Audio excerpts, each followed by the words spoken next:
عمران خان صاحب نے کچھ عرصہ پہلے، بلکہ کچھ عرصہ پہلے نہیں، چند مہینے پہلے جب وہ قید تنہائی میں تھے، اس وقت انہوں نے کہا تھا کہ اسٹریٹ موومنٹ کا آغاز کیا جائے، تحریک کا آغاز کیا جائے۔ اور پھر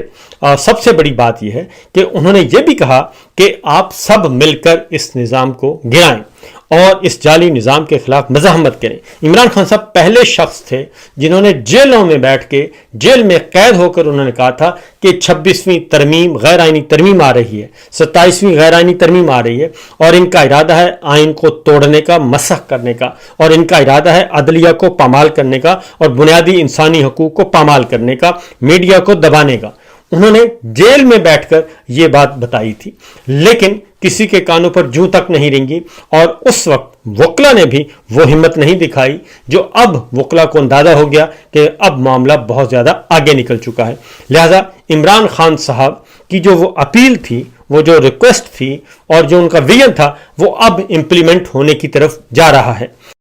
اور نہ صرف یہ کہ عمران خان صاحب کی بہنیں بھی متحرک ہو چکی ہیں، پی ٹی آئی بھی متحرک تو پہلے ہی تھی، اب مزید متحرک ہوئی ہے، اور تحریک تحفظ آئین پاکستان جو کہ متحدہ اپوزیشن ہے، جس میں بلوچستان کی جماعتیں بھی موجود ہیں، جس میں پنجاب بھی موجود ہے، اور جس میں سندھ سے بھی آوازیں اٹھ رہی ہیں، گلگت بلتستان سے، کشمیر سے، سب کی سب یہ آوازیں اب اکٹھی ہو رہی ہیں۔ تمام کے تمام پریشر گروپس اور پولیٹیکل پارٹیز اور پولیٹیکل گروپس جو ہیں وہ اکٹھے ہو رہے ہیں۔ اس کے ساتھ ساتھ جو اگلا سب سے اہم ہم یہ کہتے تھے کہ وکلا کو آگے آنا چاہیے، کیونکہ اگر وکلا چاہیں، کسان چاہیں، طلبہ چاہیں، ٹریڈ یونینز والے چاہیں، کاروباری لوگ چاہیں، تو ان میں سے کوئی بھی دو طبقے اگر چاہیں، اور سب سے بڑھ کر یہ کہ وکلا وہ اگر چاہیں تو وہ ایک ہفتے کے اندر اندر اس سسٹم کو جیم کر سکتے ہیں۔ تو لہٰذا کچھ دن پہلے جسٹس اطہر من اللہ صاحب نے ایک خط لکھا، بلکہ خط نہیں تھا، وہ ایک آرٹیکل تھا، اور آرٹیکل وہ شائع بھی نہیں ہونے دیا گیا، اور اس کو ہٹا دیا گیا، یہاں تک کہ جو انٹرنیٹ پہ دستیاب تھا آن لائن وہ بھی ہٹا دیا گیا۔ لیکن اس کے کچھ مندرجات باہر آ چکے تھے، جس میں واضح طور پر انہوں نے کہا تھا کہ یہ نظام جو ہے اب صرف عدلیہ کی غلامی نہیں، بلکہ یہ پورے کے پورے سسٹم کو، پورے کے پورے ہمارے آئین کو، جمہوری ڈھانچے کو، اور بنیادی انسانی حقوق کے سارے اور سیاسی آزادیاں، شہریتیں، ساروں کو وہی سلب کر رہا ہے۔ اس لیے ہم سب کو آگے بڑھنا چاہیے۔ تو اس سلسلے میں پہلی جو اچیومنٹ ہوئی ہے، ایک طرف پاکستان تحریک انصاف جو ہے وہ، اور ان کے جو خرم ذیشان ہیں، اقبال افریدی ہیں، اور اس کے ساتھ ساتھ علی احمد ہیں، بہت سارے لوگ متحرک ہو چکے ہیں، اور 5 اگست کی تاریخ بھی دی جا چکی ہے کہ 5 اگست کو ایک بڑی تحریک کا آغاز ہونے جا رہا ہے، اور 5 اگست کو عمران خان صاحب کے 3 سال مکمل ہو جائیں گے۔ آل پاکستان وکلا ایکشن جو ہے وہ سب کے سب اب اکٹھے ہوئے ہیں، اور ان میں جید وکلا جو تھے، تمام کے تمام 4 صوبوں میں ان کی نمائندگی تھی، اسلام آباد سے ان کی نمائندگی تھی، علی احمد کرد صاحب، حامد خان صاحب، زبیری صاحب، اور بلوچستان سے ہمیں بلوچستان کے جو لیڈرشپ ہے وہ نظر آئی وکلا کی، سندھ کی وکلا کی لیڈرشپ نظر آئی۔ سب کے سب انہوں نے مل کر کل ایک میٹنگ کی، اور اس میٹنگ میں اعلان کیا ہے کہ وہ گرمیوں کی چھٹیوں کے بعد، یہ جو گرمیوں کی چھٹیاں ہیں اس کے فوراً بعد، یعنی کہ اگست کے آخر میں اور سپٹمبر میں، وہ ایک تحریک کا آغاز کر رہے ہیں، اور اب وہ تحریک جو ہے اسی طرز کی ہوگی جیسے پہلے وکلا تحریک چلی تھی، اور اس میں عوام کو بھی شامل کیا جائے گا، اور اس کا پہلا جلسہ ہے وہ پشاور میں ہوگا، اور وہ جلسہ بھی ہوگا، اور جس میں 50 وکلا تنظیمیں شریک ہوں گی، اور ان کی نمائندگی ہوگی 50 وکلا تنظیموں کی۔ اس کے ساتھ ساتھ کل جسٹس محسن اختر کیانی صاحب، جنہیں سرنڈر کرنے کا بہت کہا گیا لیکن انہوں نے سرنڈر نہیں کیا، اور ان کو اسلام آباد ہائی کورٹ سے تبادلہ کر دیا گیا، ان کو پنجاب میں بھیج دیا گیا، اور انہوں نے بھی واضح طور پر کل وکلا سے خطاب کیا، اور انہوں نے کہا کہ ہم تو اپنی بھگت رہے ہیں، اور ہماری تو زندگی جیسی گزری تھی گزار رہے ہیں، ہم تو مزاحمت کر رہے ہیں، لیکن اب جو ہے آنے والا وقت جو ہے، انہوں نے واضح طور پر کہا محسن اختر کیانی صاحب نے، کہ اب یہ سارے کا سارا سسٹم ایکسپوز ہو گیا ہے، یہ نظام جو ہے ایکسپوز ہو گیا، اس کا ننگا پن جو ہے، لہٰذا اب تبدیلی آ کر رہے گی۔ یہ نہیں ہو سکتا کہ آپ سب کو غلام بنا لیں، اور انہوں نے خاص طور پہ کہا کہ یہ نوجوان وکلا ہیں، وہ آگے آئیں گے, نوجوان نیو جنریشن جو ہے وہ اس کو لے کر آگے بڑھے گی, اور یہ نظام نہیں چل رہا. تو جو دوسری جانب علی احمد کرد صاحب نے اناؤنس کر دیا, اور انہوں نے خاص طور پہ ایک بات کی ہے, اور انہوں نے کہا کہ فیلڈ مارشل, انہوں نے کہا کہ فیلڈ مارشل کا جو باپ ہے وہ بھی ہمیں کچھ نہیں کر سکتا, اور وہ بھی وکلا کو نہیں قابو کر سکتا, وہ بھی وکلا کو نہیں دبا سکتا. جس میں انہوں نے کہا ہے کہ تحریک کا اعلان سب سے پہلے تو, اور پہلا جلسہ خیبر پختونخوا میں, اور اس کے ساتھ ساتھ انہوں نے کہا کہ عمران خان, علی احمد کرد نے کہا عمران خان اس وقت بہت بڑا لیڈر ہے,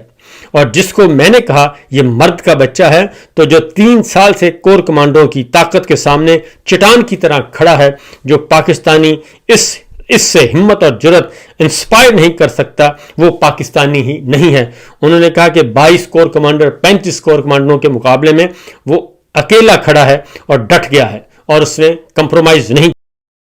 کیا. جبکہ دوسری جانب مخدوم جاوید ہاشمی صاحب وہ کسی تعارف کا محتاج نہیں.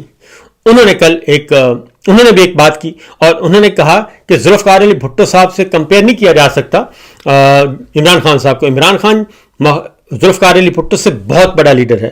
ذوالفقار علی بھٹو کمپرومائز تھا, اور وہ تو ملک کے ایک حصے پہ اس کو مینڈیٹ ملا تھا, صرف مغربی پاکستان میں اس کو ملا تھا. مشرقی پاکستان تو عوامی لیگ کے پاس تھا, اور اس کے بعد بھی وہ صرف سندھ تک محدود ہو کر رہ گئے. تو لہٰذا جو ذوالفقار علی بھٹو ہیں ان کا کمپیریزن عمران خان صاحب سے نہیں, عمران خان اس سے بہت بڑے لیڈر ہیں, اور ان کا جو ووٹ بینک ہے اور ان کی ساری آواز ہے وہ پورے ملک میں پھیل چکی ہے, اور ہر ملک کے کونے کونے پہ ان کا ووٹر سپورٹر موجود ہے, لہٰذا وہ ان سے بڑا لیڈر ہے. اور انہوں نے بھی ایک ٹویٹ کی, جاوید ہاشمی صاحب نے, جاوید ہاشمی صاحب ٹویٹ کی, اور جاوید ہاشمی صاحب کو بھی جناب ان کے گھر پہ حملہ کر دیا گیا, ان کے بچوں پہ, ان کے داماد پہ, ان کی بیٹیوں پہ مقدمے درج کر دیے گئے, اور یہ ان کے ساتھ کیا گیا. پھر ان کا گھر سیل کر دیا گیا, گھر میں توڑ پھوڑ کی گئی. اور دوسری جانب نورین نیازی صاحبہ نے بھی ایک پرانا انٹرویو جو کہ آن ایئر بھی نہیں ہوا, اور اس کو لا کے کہیں نہ کہیں جس نے انٹرویو کیا تھا اس سے کاپی حاصل کی گئی, ٹاؤٹس نے کی, اور اس کے بعد جناب وہاں سے لے کے اس کو سوشل میڈیا پہ وائرل کیا گیا. اب اس پہ جناب نیریٹو بنانے کی کوشش کی جا رہی ہے, اور اب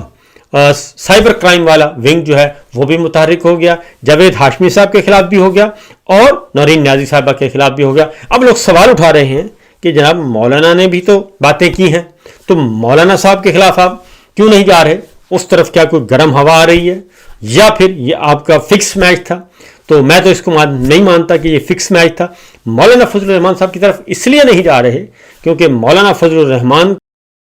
کو اگر انہوں نے چھیڑا ہے, تو یہ سارے کانے اگر انہوں نے چھیڑا تو وہ تو چاہتے ہیں کہ مجھے کوئی چھیڑے اور کوئی نہ کوئی حکومت کی طرف سے بہانہ بنے, وہ تو یہ چاہتے ہیں. کیونکہ ایک بات حیران کن ہے کہ مولانا کو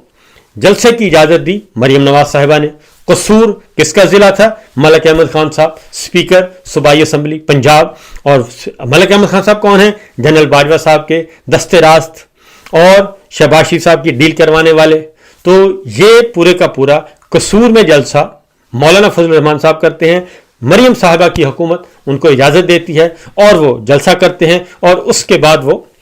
تہس نہس کر دیتے ہیں جناب field marshal general Asim Munir صاحب کا اور ان کی پالیسیوں کا, اور ستیہ ناش کر دیتے ہیں. اور ابھی تک کوئی ایف آئی آر نہیں ہوئی, کیونکہ مریم صاحبہ کروائیں گی تو ایف آئی آر ہوگی. مریم صاحبہ نہیں کروا رہی, اور مریم صاحبہ کی طرف سے مولانا کے اس موقف کی نفی بھی نہیں کی گئی, نواز شریف صاحب کی طرف سے بھی نفی نہیں کی گئی, شہباز شریف صاحب کی بھی طرف سے نفی نہیں کی گئی. لہذا ان کے سارے جو ہیں خاص وہ کوئی نفی نہیں کر رہے, کوئی مذمت نہیں کر رہے. کہیں ایسا تو نہیں کہ مولانا جو ہیں مولانا کے ساتھ مریم صاحبہ نے بھی کہا کہ ذرا تھوڑا سا رگڑا لگائیں,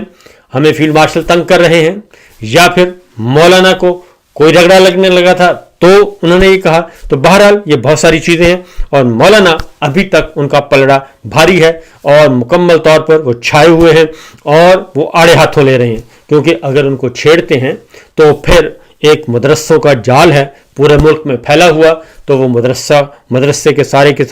طالب علم جو ہیں وہ متحرک ہو سکتے ہیں اور جناب بادشاہ سلامت اور ان کے نظام کو لینے کے دینے پڑ سکتے ہیں۔ تو ایک بات تو طے ہے کہ نورین نیازی صاحبہ نے وہ گفتگو جو کہ ایئر نہیں ہوئی، لیکن دوسری جانب ایک اور بھی ہے کہ نورین نیازی صاحبہ نے جو گفتگو کی، تو کیا یہ تو نہیں اب ہو سکتا اور یہ ہو نہیں رہا کہ ماضی میں آپ لوگوں نے ہر کسی کو کہا غدار غدار غدار، اور ابھی بھی آپ جس کو چاہتے ہیں ملک دشمن بنا دیتے ہیں، جس کو چاہتے ہیں کچھ بھی بنا دیتے ہیں، اور پھر ساری فتوحات آپ اپنے نام کرتے ہیں۔ تو مارکہ حق میں بھی ایسا ہی ہوا کہ جنگ ہوئی اور جنگ میں سندھ طاس معاہدہ معطل ہو گیا، وہ آج تک بحال نہیں ہو سکا، اور جنگ بغیر کسی نتیجے کے ختم ہو گئی، اور اس میں سندھ طاس معاہدہ ہمیں لوز کرنا پڑا اور ہمارا پانی بند ہے۔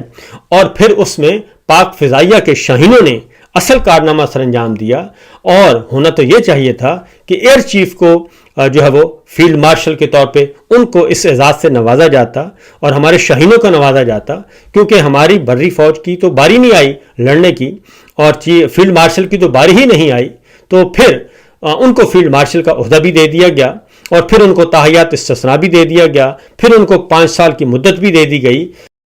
اور یہ سب کچھ کر دیا گیا۔ تو پھر اگر اس پہ کوئی اعتراض اٹھاتا ہے تو پھر یہ نہیں ہو سکتا کہ آپ جو ہیں جسے چاہیں غدار کہیں، جسے چاہیں ملک دشمن کہیں، جسے کہیں ایجنٹ کہیں، تو جواب میں پھر کوئی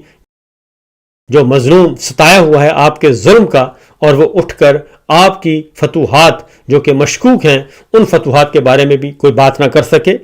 اور جن کی فتوحات ہیں وہ پاک فضائیہ کے جوان ہیں، پاک فضائیہ کے شاہین ہیں، ان کا کنٹریبیوشن بہت زیادہ ہے، اور فروری 2019 میں بھی ان کا کنٹریبیوشن بہت زیادہ تھا، یہ بات حقیقت ہے۔ تو لہٰذا یہ نہیں ہو سکتا کہ آپ ہر کسی کو غدار کہیں اور آپ ہر کسی کے ساتھ ظلم کریں، اور پھر جس کے ساتھ ظلم کریں اور مظلوم جب آپ کی کارکردگی پہ کوشچن کریں تو آپ کہیں کہ جناب یہ نہیں ہو سکتا، تو یہ تو چلنے والا نہیں ہے سسٹم۔ تو لہٰذا یہ نہیں ہے کہ آپ نورین نیازی صاحبہ کو تو بلا لیں اور جاوید ہاشمی کا گھر بھی توڑ دیں اور پھر مولانا سے ڈر جائیں، تو یہ آپ کی کیسی جرأت اور ہمت ہے۔